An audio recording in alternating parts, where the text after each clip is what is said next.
Hey, it's PJ Ignis from Archangel Self-Defense, and since I have taken Archangel Self-Defense a little more public and had a web presence, one of the things that I get a lot of messages about is girls being stalked. And I've walked quite a few girls through that kind of situation and helped a lot of girls out with that situation lately. And some are scarier than others. I dealt with one about 6 months ago where this guy was showing up outside of work, and she worked in as a private care assistant in a private residence, and that was a scary situation.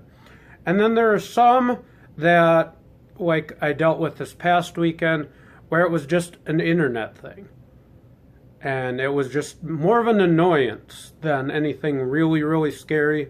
The girl was a little bit freaked out, but she didn't feel like she was in danger for her life or whatever. And one of the common things I have to deal with is the girls themselves. Girls sometimes can feed into their stalkers. What I mean by that is give them attention. Even if it's negative attention, it's what the stalker is looking for, and only makes things worse. So, like, they ignore him for a while, and then they get mad at him and text him and say, like, leave me alone or get a life, or call him and, engage in a screaming match or whatever. And the stalker latches onto that, and it just makes the situation worse.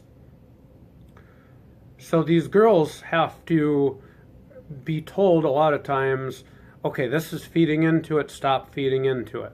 This girl that I dealt with this past weekend was getting in her own way, feeding into it, because she didn't want to be mean to this guy who was being a pest online, and she would, talk to him and try to be nice to him and help him out, and then he would, be a weirdo, and she would ignore him for a while, and then she'd go back to, trying to be nice to him again.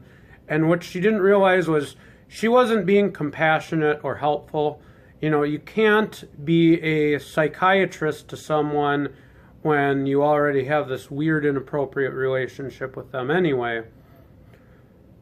So I had to tell her, you're actually torturing this guy by giving him a little bit and then ignoring him, giving him a little bit and then ignoring him. You need to break it off. You need to block him.